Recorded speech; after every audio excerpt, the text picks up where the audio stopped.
नमस्कार दोस्तों, स्वागत है आपका हमारे चैनल MLTS फेयर पर, जहां हम आपकी तैयारी को और भी स्ट्रॉन्ग बनाने के लिए लेकर आते हैं स्पेशल वीडियोस। आज की इस वीडियो में हम लैब टेक्नीशियन एग्जाम के प्रीवियस ईयर पेपर को सॉल्व करेंगे।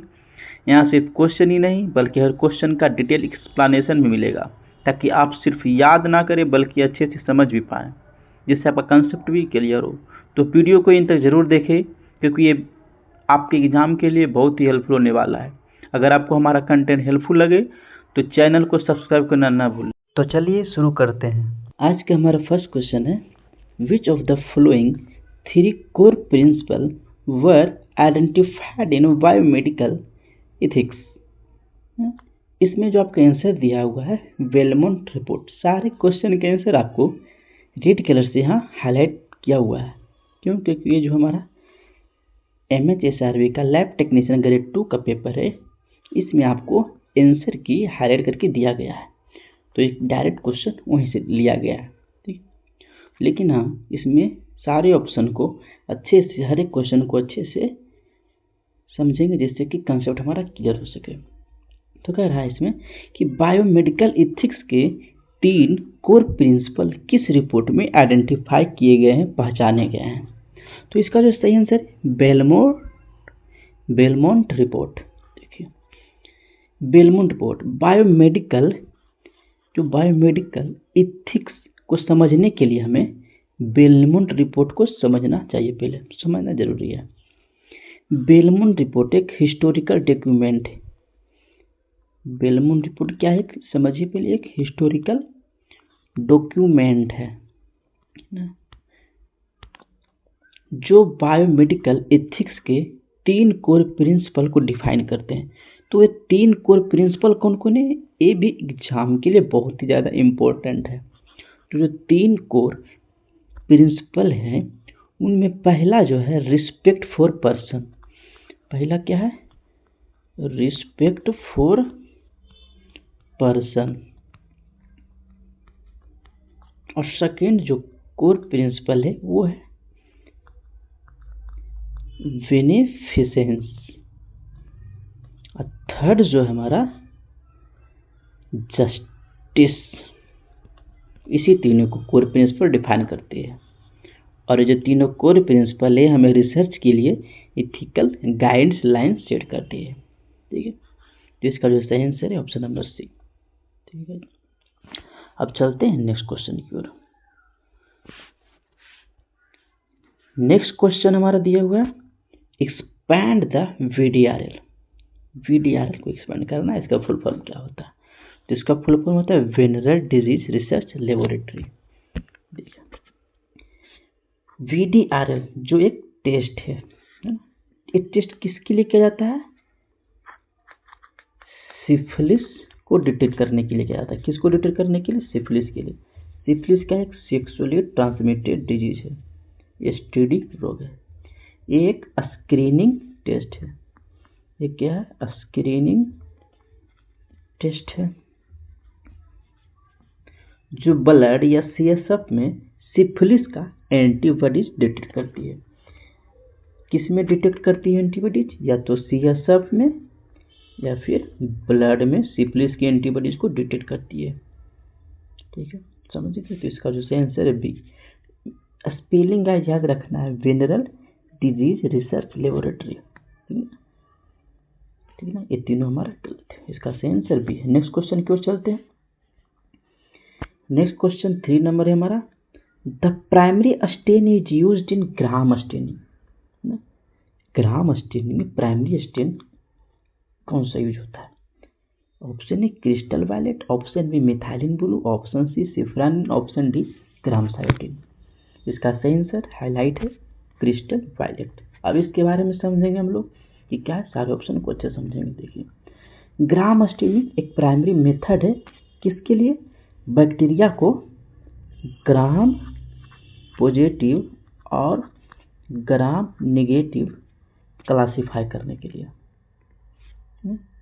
ग्राम स्टेनिंग किस लिए करते हैं हम लोग, ग्राम पॉजिटिव और ग्राम नेगेटिव बैक्टीरिया को क्लासिफाई करने के लिए। तो उसमें जो हमारा प्राइमरी स्टेन होता है, प्राइमरी स्टेन होता है हमारा कौन सा, crystal violet. Primary stain crystal violet होता है। और एक है हमारा इसमें ग्राम्स आयोडीन। ये जो ग्राम्स आयोडीन होता है मोर्टेंट होता है। ग्राम्स आयोडीन, आयोडीन क्या होता है, मोर्टेंट। ग्राम्स आयोडीन हमारा ये क्या है, मोर्टेंट। ये भी एग्जाम में पूछा गया है। यहाँ तो क्रिस्टल वायलेट दिया है जो कि प्राइमरी स्टेन है। Gram's iodine mordant. और safranin counter stain, counter stain के रूप में काम करता है। ये मिथाइलिन ब्लू ग्राम स्टेनिंग में यूज नहीं होता है, तो इसका जो सही आंसर है क्रिस्टल वायलेट। ठीक है, अपने नेक्स्ट क्वेश्चन की ओर चलते हैं। नेक्स्ट क्वेश्चन हमारा 4 नंबर क्वेश्चन दिया हुआ है, the stain which is use to differentiate the acid fast bacilli and non acid fast bacilli. देखिए, एसिड फास्फोबैसिलाई और नॉन एसिड फास्फोबैसिलाई को डिफ्रेंशिएट करने के लिए जेडेन स्टेनिंग का यूज होता है। कौन सा स्टेनिंग का, जेडेन स्टेनिंग, यानी जेडेन का मतलब झील नेल्सन,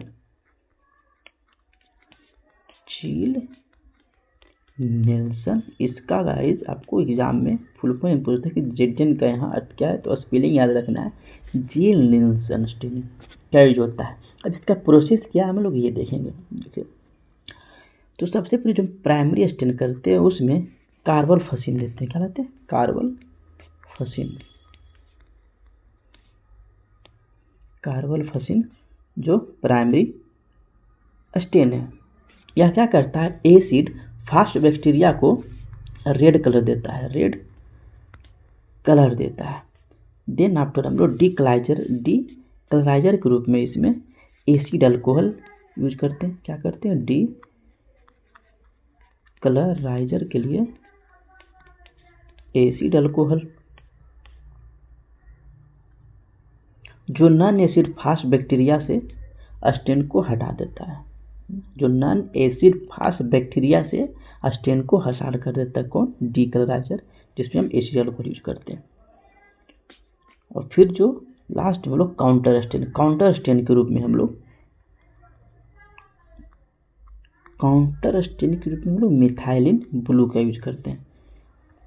बहुत ही इंपॉर्टेंट है, काउंटर स्टेन में हम लोग मिथाइलिन ब्लू का यूज करते हैं, जो नॉन एसिड फास्ट बैक्टीरिया को कैसा कलर देता है, ब्लू कलर दे देता है। अदर ऑप्शन की बात करें तो अल्बर्टा स्टेन किसके लिए, हमारा कॉर्नियोबैक्टीरियम डिप्थीरी के लिए होता है ना, ठीक है। और Gram stain Gram positive and Gram negative bacteria को डिफ्रेंशिएट करने के लिए करते हैं। और एक जिम्सा स्टेन ब्लड सेल्स और पैरासाइट के लिए यूज होता है, पैरासाइट के लिए यूज होता है, जैसे मलेरिया के लिए हम लोग जिम्सा स्टेन करते हैं। जिम्सा से भी क्वेश्चन आया है, पैरासाइट के लिए जैसे कि मलेरिया के लिए जिम्सा स्टेन करते हैं। इसका सही आंसर ए है। अब नेक्स्ट क्वेश्चन चलते हैं हम लोग। Next question 5 number question, glucometer works on the principle of. Glucometer किसके प्रिंसिपल पर वर्क करता है, option A colorimeter, option B amperometry, option C photometer, option D spectrophotometer. Glucometer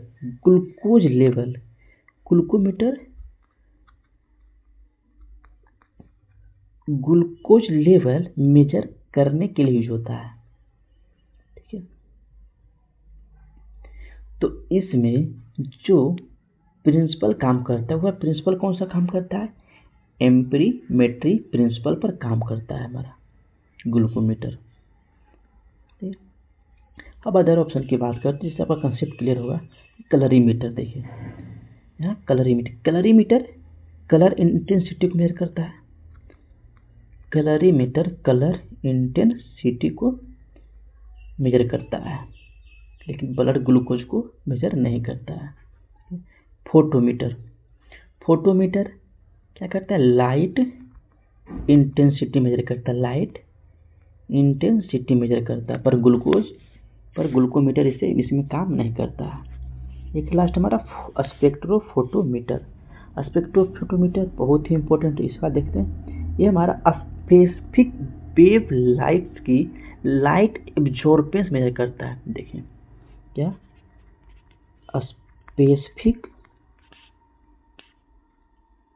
wavelength, जो हमारा स्पेसिफिक वेवलेंथ होता है उसकी लाइट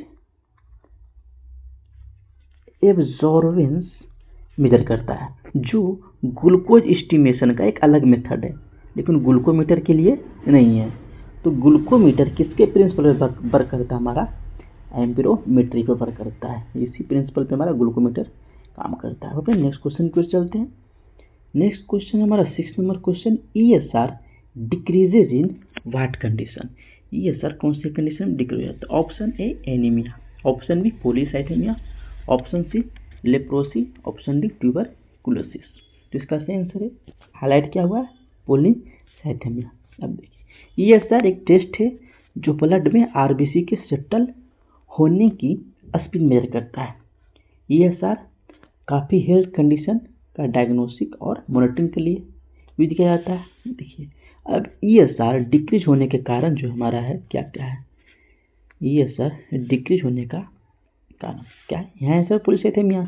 तो पॉलीसाइथेमिया में क्या होता है? RBC काउंट ज़्यादा होता है, जो ब्लड को क्या कर देता है? ब्लड को विस्कस कर देता है, यानी गाढ़ा बना देता है। और विस्कोसिटी बढ़ने की वजह से RBC स्लोअर यानी धीरे धीरे सेटल होता है, जिससे ESR क्या होता है? हमारा ESR डिक्रीज हो जाता है। तो ESR डिक्रीज हो जाता है, तो इस ऑप्शन के अनुसार हमारा पॉलीसाइथेमिया होगा। अब देखिए एनीमिया में, बाकी ऑप्शन की बात करते हैं। एनीमिया क्यों नहीं? देखिए एनीमिया में RBC काउंट कम होने की वजह से ESR जनरली, एनीमिया में RBC काउंट कम होने की वजह से क्या होता है? ESR इंक्रीज हो जाता है ना। लेप्रोसी ये क्या है? क्रोनिक इन्फ्लामेटरी डिजीज है जो ESR ये भी बढ़ा देता है। एक है ट्यूबरकुलोसिस, यह एक एक्टिव इन्फेक्शन है जो इन्फ्लामेशन के कारण ESR को इसमें भी इंक्रीज करता है। ठीक है, इसका सही आंसर पॉलीसाइथेमिया होगा। नेक्स्ट क्वेश्चन हमारा है 7 number question, as per WHO guidelines the age criteria for donating blood. WHO की गाइडलाइंस के अनुसार ब्लड डोनेट करने के लिए एज क्राइटेरिया कितना होना चाहिए? यहाँ तो सिर्फ पूछा एज क्राइटेरिया के लिए, लेकिन इसके अलावा कुछ और क्राइटेरिया है जो आपको इस वीडियो में बताने वाला हूँ। तो इसका डोनेटिंग ब्लड के लिए 18 to 65 ईयर्स होना चाहिए। WHO की गाइडलाइंस के अकॉर्डिंग ब्लड डोनेशन के लिए एज क्राइटेरिया 18 to 65 ईयर्स के बीच होना है, जिसमें डोनर्स को फिजिकली फिट होना चाहिए और कुछ स्पेसिफिक हेल्थी कंडीशन को फुलफिल करना जरूरी है। इसके अलावा कुछ एडिशनल गाइडलाइंस भी है ना, जिसमें कि आपको मिनिमम इसमें वेट कितना होना चाहिए? 50 kg से ज़्यादा होना चाहिए, और इसमें हीमोग्लोबिन लेवल आपका मिनिमम 12.5 ग्राम पर DL होना चाहिए, और इसमें गुड हेल्थ बहुत ज़रूरी है ना। डोनर को कोई एक्टिव इन्फेक्शन, इसमें डोनर को कोई एक्टिव इन्फेक्शन या क्रोनिक डिजीज नहीं होना चाहिए, तभी आप ब्लड डोनेट कर सकते हैं। तो इसका सही आंसर हो गया 18 to 65 ईयर। इसके अलावा हमने 3 और गाइडलाइंस देखा WHO का, जिसमें कि वेट, हीमोग्लोबिन और हेल्थ का। चलते अपने नेक्स्ट क्वेश्चन की ओर। नेक्स्ट क्वेश्चन हमारा 8 number question, in stool sample the live parasite are examined by. Stool sample में लाइव पैरासाइट किससे एग्जामिन किया जाता है? इसका तो सही आंसर सलाइन होगा। देखिए स्टूल सैंपल में लाइव पैरासाइट को एग्जामिन करने के लिए सलाइन का यूज किया जाता है। सलाइन सॉल्यूशन में पैरासाइट का नेचुरल मूवमेंट दिखाई देता है, जो उन्हें जिंदा होने का इंडिकेशन देता है। इससे हम पैरासाइट को क्लियरली ऑब्जर्व कर सकते हैं। एक इसमें ऑप्शन दिया हुआ बी, आयोडीन। देखिए आयोडीन जो स्टेन है या डेड और आयोडीन या डेड और इनएक्टिव पैरासाइट को क्लियरली हाईलाइट करता है, लेकिन ये लाइव पैरासाइट के मूवमेंट को नहीं दिखाता ना। अब मिथाइलिन वायलेट, देखिए मिथाइल वायलेट और क्रिस्टल वायलेट, ए स्टेन भी पैरासाइट को कलर देने के लिए यूज होता है। मिथाइल वायलेट और क्रिस्टल वायलेट पैरासाइट को कलर देने के लिए यूज होता है, लेकिन ये लाइव पैरासाइट को एग्जामिनेशन के लिए यूज नहीं होता है। तो इसका सही आंसर सलाइन, जो कि लाइव पैरासाइट को एग्जामिनेशन के लिए यूज होता है। इसका सही आंसर सलाइन होगा। अब अपने नेक्स्ट क्वेश्चन की ओर चलते हैं। नेक्स्ट क्वेश्चन हमारा 9 नंबर क्वेश्चन है। Nitrate test positive for which of the following infection. Nitrate से पॉजिटिव होगा नीचे दिए गए कौन से इन्फेक्शन के कारण। इसका सही answer urinary tract infection. Nitrate test UTI यानी यूरिनरी ट्रैक्ट इन्फेक्शन के डिटेक्शन के लिए यूज होता है। इस टेस्ट में नाइट्रेट प्रेजेंट होता है जो बैक्टीरिया के एक्शन से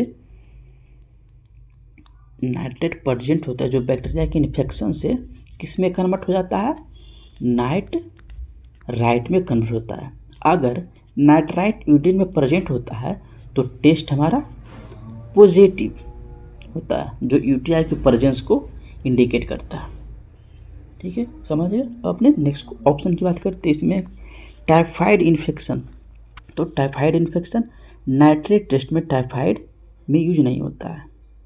नाइट्रेट टेस्ट में टाइफाइड में यूज नहीं होता है। एक है ट्यूबरकुलोसिस। टीबी के लिए स्पुटम टेस्ट, जैसे एबी यानी एसिड फास्ट बेसिलाई स्मीयर लेते हैं और कल्चर परफॉर्म किए जाते हैं हमारा। इसमें क्या क्या लेते हैं, या तो एएफबी स्मीयर करेंगे या तो कल्चर परफॉर्म करेंगे। ठीक है, स्पुटम लिया जाता है दोनों का, स्पुटम टेस्ट के लिए। एक है हमारा लेप्रोसी का डायग्नोसिस स्किन, बहुत ही इंपॉर्टेंट है गाइस, अच्छे समझिए। लेप्रोसी का डायग्नोसिस स्किन बायोप्सी, क्या स्किन बायोप्सी और क्लिनिकल एग्जामिनेशन होता है, ना कि नाइट्रेट टेस्ट होता है। जिसका सही answer UTI urinary tract infection. Next question हमारा है 10 number question. Bacteria which possess the flagella all over the body surface, जिसको हम लोग पेरिट्राइकस बोलते हैं, है ना। कौन सा बैक्टीरिया अपने पूरी बॉडी सरफेस पर फ्लैजेला रखता है ना, पूरी बॉडी पे जो फ्लैजेला रखता है उसको हम लोग पेरिट्राइकस बोलते हैं। यहाँ दिया गया भी है, देखिए।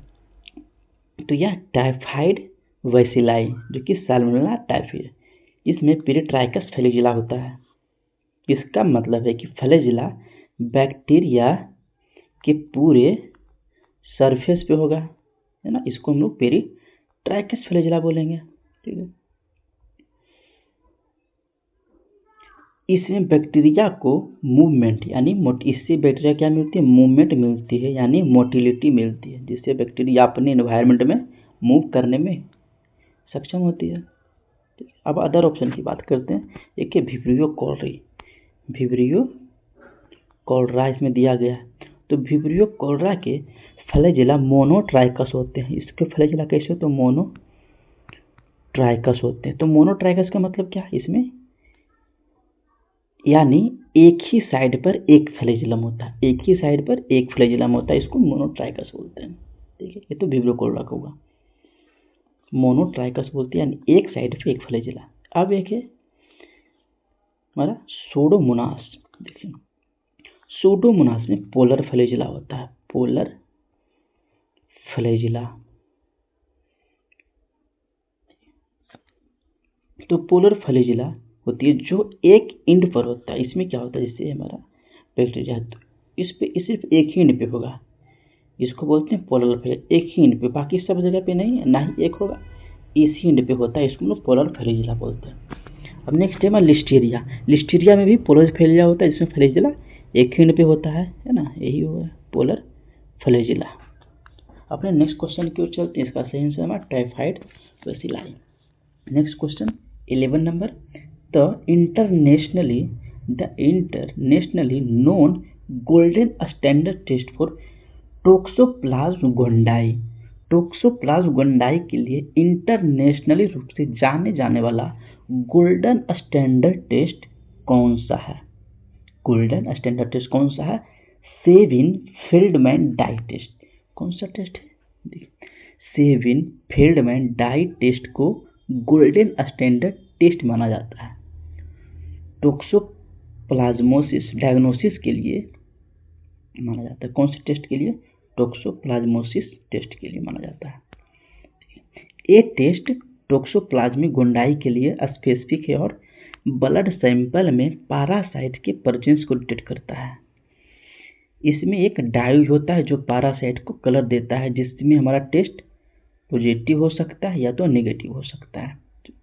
इसका सही आंसर ऑप्शन नंबर बी है। बाकी ऑप्शन की बात करते हैं तो हेड टेस्ट, ये टेस्ट पुराना है और अब ज़्यादा यूज भी नहीं होता है। बेंडिक टेस्ट एक ग्लूकोज या फिर रिड्यूसिंग शुगर को यूज करने के लिए किया जाता है, ग्लूकोज या फिर रिड्यूसिंग शुगर के लिए होता है। एक हमारा गुआइक टेस्ट, ये फीकल बहुत ही इंपॉर्टेंट है। इसमें एक ऑप्शन दिया, बहुत अच्छा ऑप्शन दिया इसमें। ये हमारा फीकल ओकल्ट ब्लड के लिए, फीकल ओकल्ट गुआइक टेस्ट क्या? Faecal occult blood test. इसका सही answer Sabin Feldman dye test. अब नेक्स्ट क्वेश्चन क्यों चलते हैं? 12 number question, 40% of haematocrit consist of. देखिए 40% हेमाटोक्रिट किस चीज से संबंधित है? हेमाटोक्रिट टेस्ट ब्लड में आरबीसी, डब्ल्यूबीसी और प्लेटलेट्स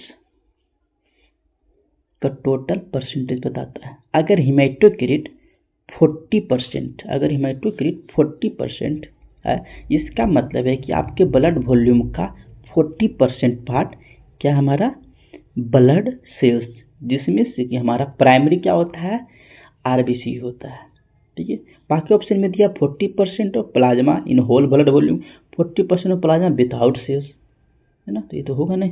प्लाज्मा का देखिए, प्लाज्मा का परसेंटेज ब्लड वॉल्यूम, प्लाज्मा का परसेंटेज कितना होता है? ब्लड वॉल्यूम का 55% होता है, जिसमें 55% में क्या क्या होता है? इसमें वाटर, प्रोटीन्स, न्यूट्रिएंट्स और वेस्ट प्रोडक्ट्स होते हैं ना, इसलिए हमारा option number C is the right answer है। 40% of blood cells which contain RBC, WC, platelets comprises of whole blood. Option number C is the right answer. Next question क्यों चलते हैं? नेक्स्ट क्वेश्चन हमारा 13 नंबर क्वेश्चन है, albumin globulin ratio reverse seen in. Albumin globulin ratio का reverse किस condition में देखा जाता है?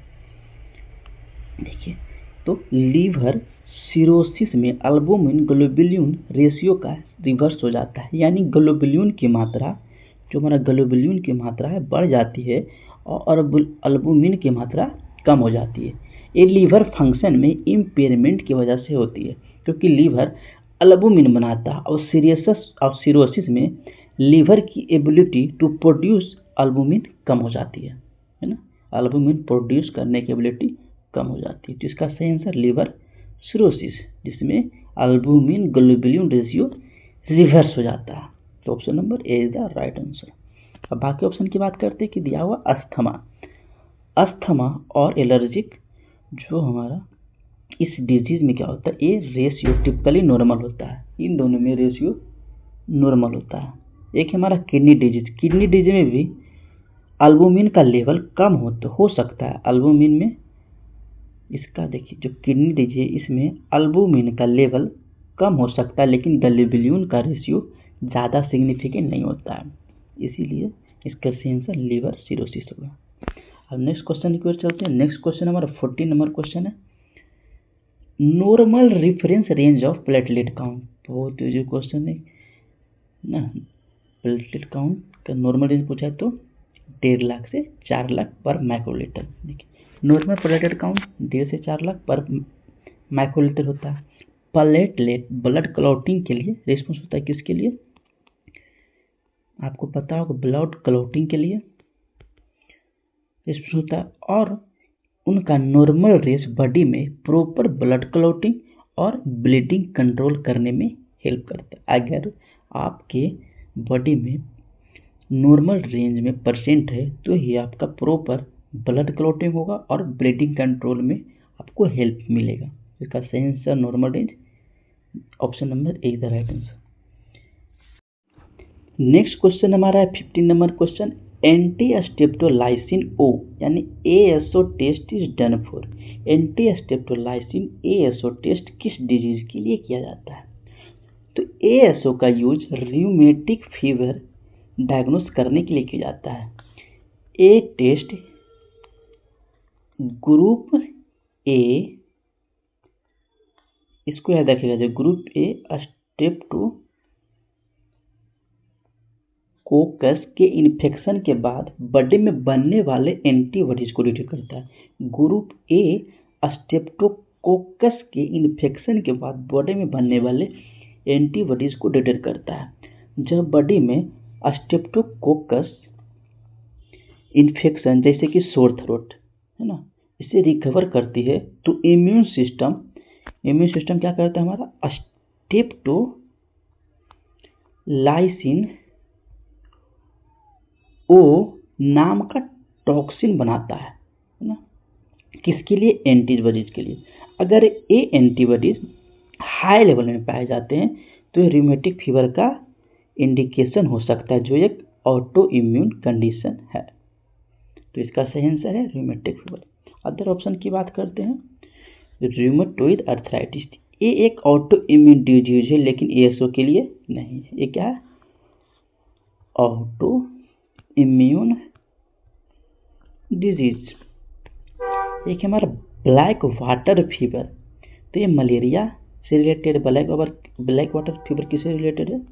मलेरिया से रिलेटेड। लेप्रोसिस, ये भी एएसओ टेस्ट में डायग्नोस नहीं है, इससे डायग्नोस नहीं होता है। तो option number B is the right answer. Next question हमारा है 16 number question. Mantoux test is use to detect for. Mantoux test का यूज किस डिजीज के लिए होता है? मैंटोक टेस्ट जो ट्यूबरकुलिन स्किन टेस्ट, जिसे कि ट्यूबरकुलिन स्किन टेस्ट भी कहा जाता है, इसे ट्यूबरकुलिन स्किन टेस्ट भी कहा जाता है। ट्यूबरकुलोसिस की किसके डिटेक्शन के लिए? ट्यूबरकुलोसिस के डिटेक्शन के लिए हम लोग यूज करते हैं, है ना। इस टेस्ट में पीपीडी यानी कि प्यूरिफाइड प्रोटीन डेरिवेटिव का इंजेक्शन स्किन में दिया जाता है। कौन सा इंजेक्शन? पीपीडी यानी प्यूरिफाइड प्रोटीन डेरिवेटिव का इंजेक्शन स्किन में दिया जाता है, यानी उसको इंट्राडर्मली देते हैं। और 48 to 72 आवर्स के बाद स्किन पर रिएक्शन चेक किया जाता है। अगर टीबी इन्फेक्शन प्रेजेंट हो तो स्किन पर रेड बम्प दिखेगा, यानी कि इसका ऑप्शन नंबर ये होगा। मैंटोक टेस्ट हम लोग ट्यूबरकुलोसिस डिटेक्ट करते हैं। बाकी ऑप्शन की बात करते हैं तो लेप्रोसी का डायग्नोसिस अभी थोड़ी देर पहले हमने बात किया था, स्किन बायोप्सी और अदर टेस्ट में होता है। और टेटनस और डिप्थीरिया, ये दोनों डिजीज वैक्सीन प्रिवेंटिव हैं, है ना, और ये मैंटोक से रिलेटेड एकदम नहीं है। टेटनस और डिप्थीरिया क्या वैक्सीन प्रिवेंटिव है। तो अपने नेक्स्ट क्वेश्चन की ओर चलते हैं। नेक्स्ट क्वेश्चन हमारा 17 number question. Green sputum is seen in. Green sputum किस कंडीशन में देखा जाता है?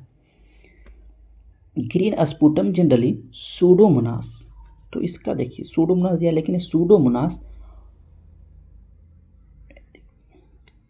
लिखते हैं सूडोमोनास ऑरोगिनोसा, क्या इसको पूरा बोलते हैं? ऑरोगिनोसा इन्फेक्शन में देखा जाता है। किसमें? सूडोमोनास ऑरोगिनोसा इन्फेक्शन में देखा जाता है। ये बैक्टीरिया इन्फेक्शन के दौरान देखिए बहुत ही इंपॉर्टेंट है, एक पिगमेंट रिलीज करता है। ये बैक्टीरिया इन्फेक्शन के दौरान एक पिगमेंट रिलीज करता है जिसका नाम है पायोसाइनिन नाम का एक पिगमेंट रिलीज करता है जो स्पुटम को ग्रीन कलर देता है, यही वो हमारा पिगमेंट है। बहुत ही इंपॉर्टेंट है, इसका नाम याद रखना आपको गाइस, बहुत जरूरी। P bio C by N I N, वो साइन जो कि हमारा ग्रीन कलर देता है। बाकी ऑप्शन की बात करते हैं। एक हमारा पल्मोनरी ट्यूबरकुलोसिस ना, टीबी में स्पुटम पल्मोनरी ट्यूबरकुलोसिस में, यानी टीबी में स्पुटम में टिपिकली रस्ट कलर या ब्लडी हो सकता है ना, लेकिन ग्रीन कलर तो नहीं होता है। इसका कलर, इसमें कलर कैसा दिखता है, या तो रस्ट कलर या तो ब्लडी हो सकता है। लिख लीजिए फिर भी इसका RUST, रस्ट कलर्ड या ब्लडी, ठीक है। अब क्लेब्सिला निमोनिया में, क्लेब्सिला इन्फेक्शन में स्पुटम, जो स्पुटम होता है कुरेंट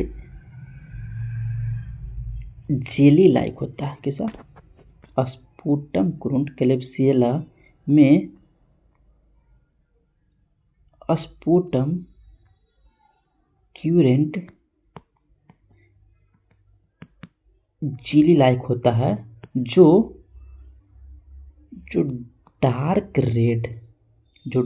रेड या मैरून कलर का हो सकता है। कैसा कलर का? डार्क रेड या मैरून कलर का हो सकता है, ठीक है।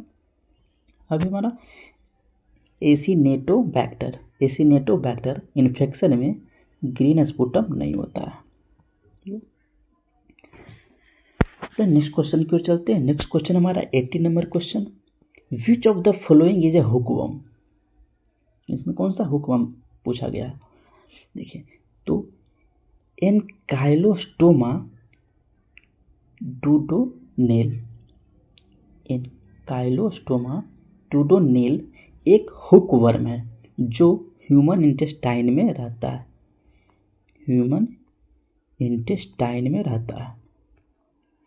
ये हुकवर्म क्यूटेनियस लार्वा माइग्रेंस और एनीमिया काउज कर सकता है। कौन कौन से काउज कर सकता है ना? एनकाइलोस्टोमा डूडोनेल, तो ये हमारा क्यूटेनियस, इन्फेक्शन को याद रखना है, क्यूटेनियस लार्वा माइग्रेंस और एनीमिया काउज कर सकता है, क्योंकि ये ब्लड सक करते हैं। क्या? ब्लड को सक करते हैं। अदर ऑप्शन की बात करें तो बी नंबर दिया हुआ है अस्टोंगलोइड्स। ये क्या है? बहुत ही इंपॉर्टेंट, इसको देखिएगा। एक हमारा थ्रेड वर्म है। क्या है? Thread worm. क्या? थ्रेड वर्म, जो हुक वर्म से अलग है। अब एक हमारा टी सोलियम एंड टी सैगिनेटा, तो टी सोलियम और टी सैगिनेटा ये दोनों टेप वर्म है ना, ये भी हुक वर्म से अलग है, लेकिन ये टेप वर्म है। अब नेक्स्ट क्वेश्चन की ओर चलते हैं। नेक्स्ट क्वेश्चन हमारा है 90 number question, in the virus single standard RNA accept which nucleotide. यहाँ स्पेलिंग गलत है गाइस, ठीक है ना। Single standard RNA accept which nucleotide. Virus के सिंगल स्टैंडर्ड RNA में कौन सा न्यूक्लियोटाइड नहीं होता है, एक्सेप्ट दिया हुआ है, ठीक है ना। देखिए, RNA में थायमिन न्यूक्लियोटाइड नहीं होता है। RNA में हमारा थायमिन की जगह पे क्या होता है? यूरासिल होता है, इसलिए थायमिन RNA में नहीं पाया जाता है। इसमें एडेनिन, गुआनिन, यूरासिल, यानी एडेनिन, गुआनिन, यूरासिल RNA में पाया जाता है, ठीक है, यानी कि RNA के कंपोनेंट्स। लेकिन थायमिन सिर्फ DNA में होता है। थायमिन किस में होता है? DNA में होता है। तो इसका सही आंसर थायमिन। क्यों? क्योंकि यहाँ एक शिफ्ट दिया हुआ है। कौन से क्वेश्चन को पढ़ना है, अच्छे से पढ़ना है, ठीक है। अब नेक्स्ट क्वेश्चन की ओर चलते हैं। हमारा 20 नंबर क्वेश्चन, यह हमारा आज का लास्ट क्वेश्चन। इसके बाद हम लोग 21 से सोल्व करेंगे, जो कि सारा हमारा बहुत ही इंपॉर्टेंट क्वेश्चन है। लैब टेक्नीशियन ग्रेड 2 का सारा क्वेश्चन सोल्व कर रहा हूँ गाइस, जो कि अत्यंत ही बहुत ज़्यादा इंपॉर्टेंट है। तो वीडियो को अच्छे से समझना है और चैनल को सब्सक्राइब करना है। तो हमारा क्वेश्चन है 20 number, what is the energy currency in the cell which is primarily use. Cell में कौन सा एनर्जी करेंसी है जो प्राइमरली यूज होता है। एटीपी, यानी एटीपी का भी फुल फॉर्म बहुत बार पूछा है एग्जाम में, adenosine triphosphate, adenosine triphosphate cell का प्राइमरी एनर्जी करेंसी है। ए मोलिक्यूल सेल के हर एनर्जी रिक्वायरिंग प्रोसेस में यूज होता है। एटीपी सेल का प्राइमरी एनर्जी करेंसी है। ए मोलिक्यूल सेल के हर एनर्जी रिक्वायरिंग प्रोसेस में यूज होता है, जैसे मसल कॉन्ट्रैक्शन, है ना, जैसे muscle contraction, protein synthesis,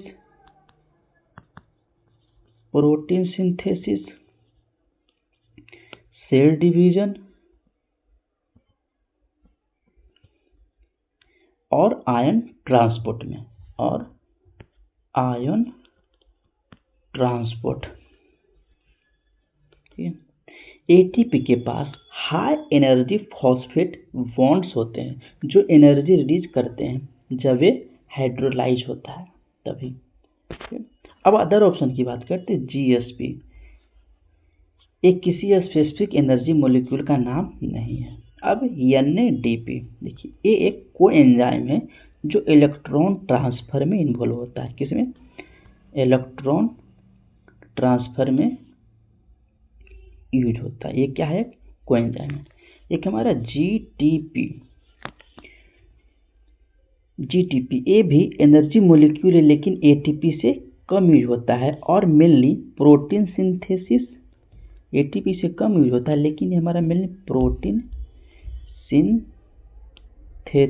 synthesis और सिग्नल ट्रांसडक्शन में इन्वॉल्व होता है। किसमें? सिग्नल ट्रांसडक्शन में यूज होता है। ओके गाइस, मिलते हैं अपने नेक्स्ट वीडियो में। Thank you, thanks for watching.